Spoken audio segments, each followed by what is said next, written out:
Tell you what, just as scary as being a business that's trying to figure out how to deal with what is likely to be another set of lockdowns. We're seeing it all across the country.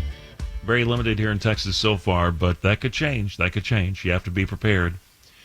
Equally scary, I think, is somebody who advises businesses. A business strategist seems to be, if you're a business strategist right now, you ought to be getting combat pay. Ami Kassar joins us. That's what Ami does. Are you getting combat pay, Ami? From who? You wish, right?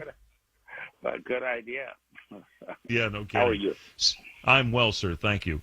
These are trying times, and I'm guessing your job has gotten ever so much more trying because you're probably dealing with a lot of people who are very upset. They're very worried.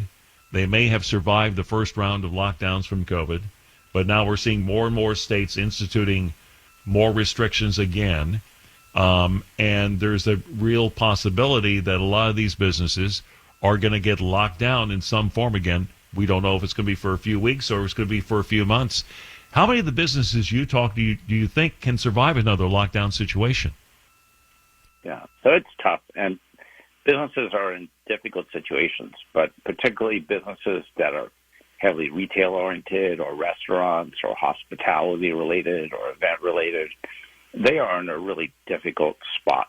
And the government and the federal government and Congress need to stop their childish games and pull themselves together and figure out how we are going to offer these businesses relief so they can survive and hopefully, keep their lights on and keep people paid throughout the holidays, because there could be another surge of unemployment and all kinds of complications that right now there's no relief for them. At this point, I know you're not a medical professional. I'm not a medical professional. I'm just somebody who's frustrated with the fact that that no matter what we seem to do with these types of measures, the virus does what the virus wants to do. Are we just kind of wasting our time when we continue to lock these businesses down? Why are we putting the onus on these people that are just trying to feed their families and provide employment for the people of their community? Yeah, so I choose not to go there. I leave that to the health professionals. I choose to focus on, what the businesses can do, how they can pivot. It is interesting. Some restaurants have managed to do a terrific job building a robust takeout business, and others have shut down. So what does that? So what I tell the business owners and entrepreneurs is you have to deal with the facts on the street now. Right? You have to adapt and adjust to what the situation is. You can't count on anything happening, but you have to prepare yourself, and it's like playing offense and defense. Okay. So what can you do? Restaurants are a great example, though. There's all sorts of different categories, Ami, of restaurants. There's fast food, there's casual, there's the more upscale sit-down places. Those are the ones that are suffering the most. Because even though they can prepare takeout food, you're not going to order probably $150 meal from a fine steakhouse that's going to come to you in a piece of styrofoam that you have to take home to eat. 100%. And to your point, there are some restaurants that are hit harder than others, or some type of fine dining institution.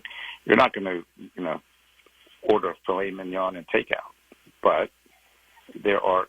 In our neighborhood in Philadelphia, you'll go into some malls, and there's one restaurant there that is sort of a family American restaurant, and they've figured it out. And they have got a tent out in the parking lot, and they've got their apps going, and people are lining up there for takeout. And right next to it is a similar class restaurant that just hasn't opened since COVID started. So there are ways to do it. You have to be ingenious. You have to be creative. You have to be willing to pivot. You have to be brave. It's not easy, but it's like a tightrope, and I hope and pray that the government will come up with some additional relief. But until then, you just got to prepare for the worst and have a positive attitude and wake up every day and say, we're at war, and we want to survive. And it's not easy. And I applaud everyone who's doing it, but that's what you got to do. Ami, have you found any particular things that seem to work well for retail? I'll give you an example. I and Walmart's probably a bad example because it's certainly not mom and pop by any stretch of the imagination. But I've noticed that every time I look for something at Walmart, it seems like it's not in stock, and I have to order it online. I think that's probably why Amazon is taking over the world right now, is because anything that you can get from any retailer, they can provide it to you, usually with next day service. You don't have to leave the house, and you have to worry about getting there and finding out it's out of stock. Right, but there are things that the local smaller business can do. So they can offer touchless pickup at the front door. They can put photographs of their products online. They can offer local home delivery services.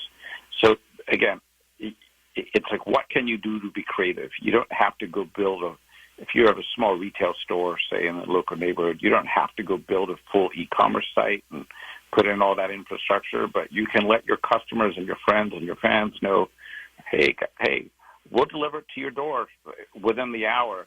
Tell us what you want, we'll get it to you.